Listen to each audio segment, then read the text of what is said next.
आज हम चर्चा करेंगे जापान का संविधान। जापान के संविधान को समझने से पहले हम देखते हैं जापान के संविधान की पृष्ठभूमि। जापान का जो संविधान है उसकी भौगोलिक पृष्ठभूमि देखिए कैसी है कि जापान शब्द जो है वो चीनी भाषा के शब्द जी हैं पेन से बना है और जिसका अर्थ क्या होता है, सूर्य का उदय। और जापान को उगते हुए सूर्य की भूमि भी कहा जाता है। एक जिहेपेन शब्द है चीनी भाषा में जिसका अर्थ होता है सूर्य का उदय, और जापान को उगते हुए सूर्य की भूमि भी कहा जाता है। एशिया महाद्वीप के सुदूर पूर्व में स्थित ये जो देश है वो चारों ओर से समुद्र से घिरा हुआ है ये, और इसके 4 मुख्य द्वीप हैं, होकाइडो, होशु, शिकाकू और क्यूस, है ना। ये 4 इसके मुख्य द्वीप हैं। इसके अतिरिक्त कई छोटे छोटे सैकड़ों द्वीप से ये मिलकर बना है, और इसमें जो सबसे विशाल द्वीप है इसका वो है होन्शु, है ना। तथा जापान के प्राचीन और बड़े बड़े नगर, मुख्य बंदरगाह, व्यापार, वाणिज्य तथा संस्कृति के मुख्य केंद्र जो हैं इसी द्वीप के अंदर हैं। होन्शु जो द्वीप है वो ज़्यादा ही इम्पोर्टेंट है क्योंकि सारी जो उसकी बड़ी बड़ी व्यवस्थाएं हैं जापान की वो इस होन्शु नामक द्वीप के अंदर है ना।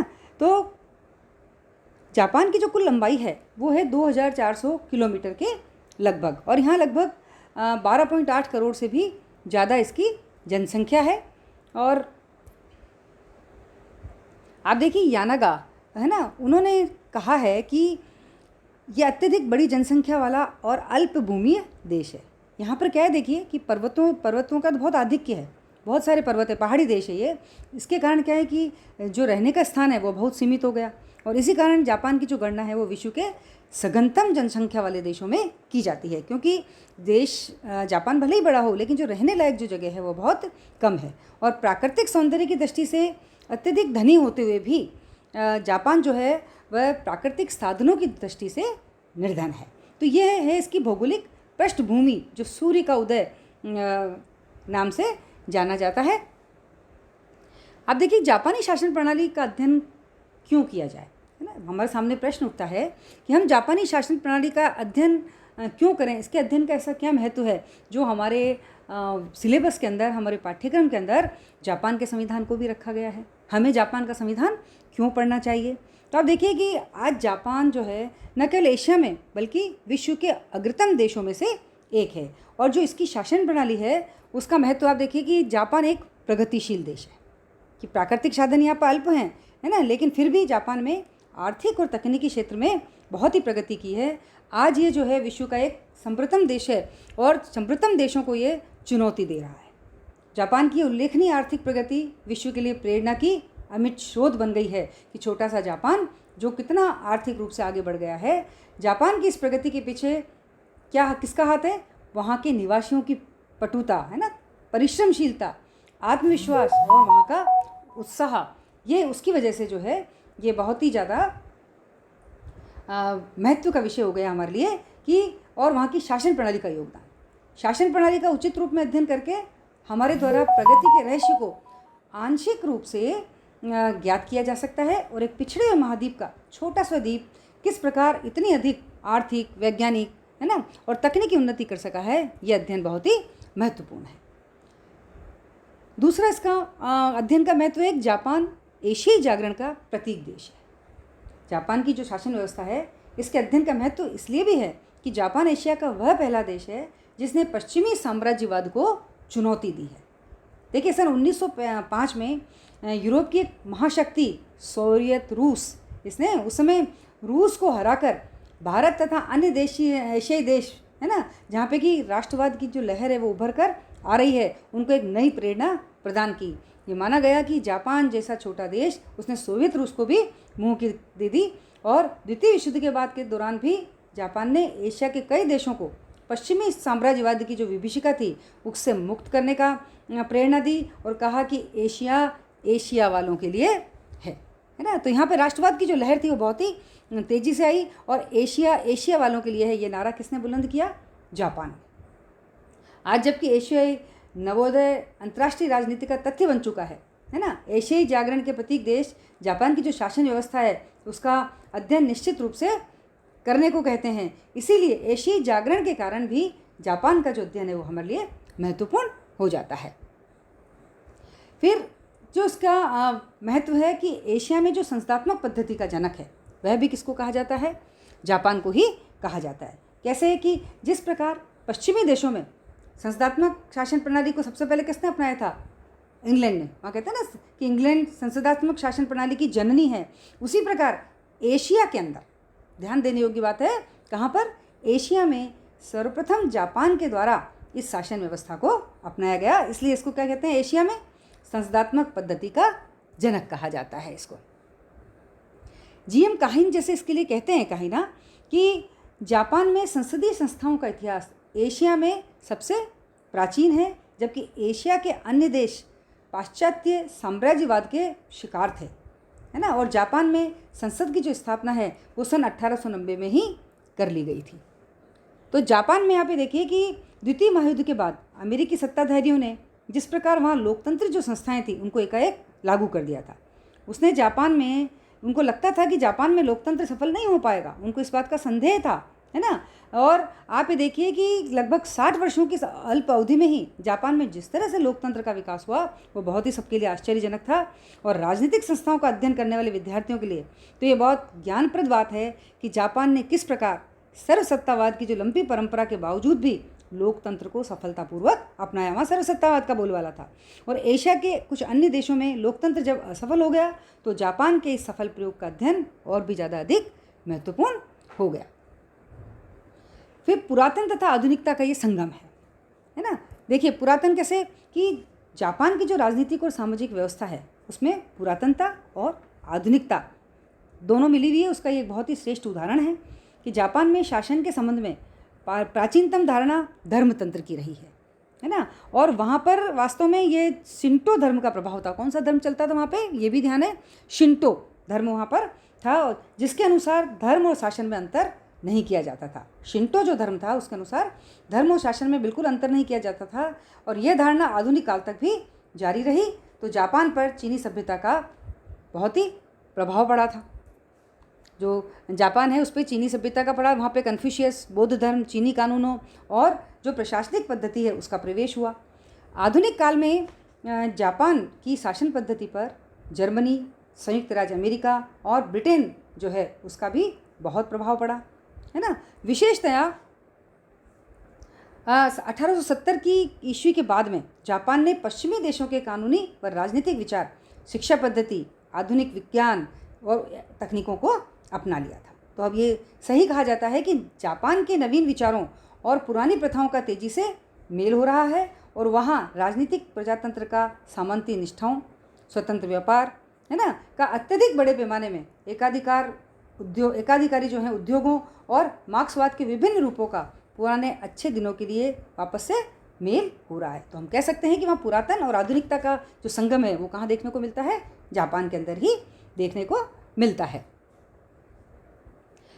जापान का जो देखिए इसीलिए ये संविधान बहुत ही विशेष महत्व का बन जाता है कि जापान और भारत के बीच अत्यंत प्राचीन काल से ही बहुत निकटतम संबंध रहे हैं। भारत में बौद्ध धर्म चीन और जापान में पहुंचा और आज भारत में बौद्ध धर्म के अनुयायियों की संख्या कम है, लेकिन अन्य देशों के बौद्धों के लिए भारत क्या है? एक धार्मिक तीर्थ स्थान है। दूसरी बात हम कहते हैं कि क्यों पढ़ना चाहिए इसका संविधान, कि भारत और जापान दोनों ही देशों में जनसंख्या की अधिकता की कृषि भूमि योग्य जो भूमि है उसकी कमी जैसी सामान्य समस्याएं हैं। जापान ने अपनी समस्या को सघन कृषि के आधार पर पर्याप्त सीमा पर हल कर दिया है और भारत इस संबंध में जापान के अनुभव से लाभ उठा सकता है। तीसरी बात हम कह सकते हैं कि भारत और जापान ये दोनों देश शांतिपूर्ण सहअस्तित्व और अंतर्राष्ट्रीय सहयोग के समर्थक है ना। तो जापान के अनुच्छेद 9 में तो उन्होंने लिखा भी है कि जापानी लोग न्याय तथा व्यवस्था पर आधारित अंतर्राष्ट्रीय शांति की सच्चे हृदय से कामना करते हैं और अंतर्राष्ट्रीय विवादों को हल करने में राष्ट्र के बल प्रयोग या युद्ध की धमकी देने के अधिकार का सदा ही परित्याग करते हैं। तो इसका जब हम विकास देखते हैं हम देखते हैं कि जापान का जो वर्तमान संविधान है वो क्या कहलाता है? शोवा संविधान कहलाता है। इसका जो संविधान है अभी वर्तमान में वो, और ये एक लंबे समय से हुए जो क्रमिक विकास है उसका परिणाम है। आप ये देखिए कि प्रारंभिक इतिहास कल्पना और जो इसका जो इतिहास देखते हैं तो केवल कल्पनाओं पर आधारित इतिहास ही हमको दिखाई देता है।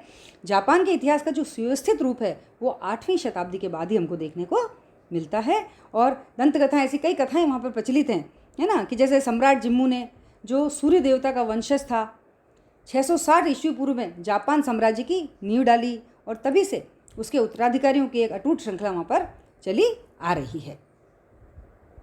और जो इसका पुराना संविधान है वो मेजी संविधान कहलाता है, जिसकी मुख्य विशेषता क्या थी कि सेना की स्थिति शासन के अर्थ, है ना, स्वतंत्र अंग की थी, कि भाई जो सेना की स्थिति है वो एक अर्ध स्वतंत्र अंग की थी शासन में। व्यवहार में सम्राट के सलाहकारों के 2 गुट बन गए थे उस समय, और सैनिक तथा असैनिक। आप ये देखिए कि इसका हम अगर विकास देखते हैं तो ये वैसे सामंतशाही युग से ही प्रारंभ हो जाता है। उसके बाद तोकुगावा का प्रशासन इसके अंदर आता है, और फिर ये मेजी का जो पुनरागमन और आधुनिक युग की जो शुरुआत है वो फिर यहाँ से होती है, जिसका ना ये मेजी की तो विशेषता थी कि वो शासन के अंदर एक अर्ध स्वतंत्र सेना को एक अर्ध स्वतंत्र अंग के रूप में स्वीकार करती थी। इसीलिए वहाँ पर 2 गुट बन गए थे, सैनिक और असैनिक गुट वहाँ पर बन गया था। तो 1931 में आप देखिए कि मंचूरिया संकट के कारण, मंचूरिया संकट कब था? 1931 में सैनिक परामर्शदाताओं का प्रभाव बहुत बढ़ गया और राष्ट्र के सभी मामलों पर उनका पूर्ण नियंत्रण स्थापित हो गया।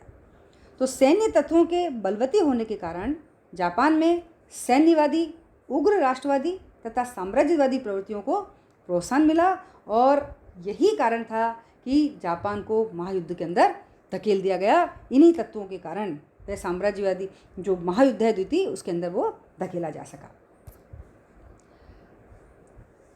हम जापान के जो नवीन संविधान है हम उसकी विशेषताओं को देखेंगे कि सन 1945 में आप देखिए कि जापान के प्रसिद्ध नगर हिरोशिमा और नागासाकी पर अमेरिका द्वारा क्या डाल दिया गया था? अणु बम डाल दिया गया था। और 14 अगस्त 1945 को जापान ने क्या किया? आत्मसमर्पण कर दिया था। जापान पर मित्र राष्ट्रों का, क्योंकि उस समय देश दुनिया 2 भागों में बटी थी, धुरी राष्ट्र और मित्र राष्ट्र, तो जापान पर जो मित्र राष्ट्र थे उनका संयुक्त नियंत्रण स्थापित हो गया था। उन्होंने जनरल मैकआर्थर को जापान में अपना सर्वोच्च सेनापति नियुक्त कर दिया था। और जो जनरल मैथर है, और ये जो संविधान था आप ये देखिए 26 जुलाई 1945 ईस्वी को मित्र राष्ट्रों की जो सर्वोच्च कमान थी वह पोस्टडम की जो घोषणा थी उस पर आधारित थी कि नया संविधान तैयार करना है। और ये नया संविधान करने की जो घोषणा थी वो 26 जुलाई 1945 को मित्र राष्ट्रों की, और किसके आधार पर की? पोस्टडम घोषणा के आधार पर इसको की थी। तो इस घोषणा में उन्होंने सिद्धांतों का स्पष्ट उल्लेख कर दिया था, है ना। और आप ये देखिए कि 3 मई 1947 को ये जापान का जो वर्तमान संविधान है, जिसको शोवा संविधान भी कहा जाता है, वह पूर्णतः लोकतांत्रिक सिद्धांतों पर आधारित है। और इसकी विशेषताएं क्या हैं? आज हम केवल इसकी विशेषताओं को देखेंगे।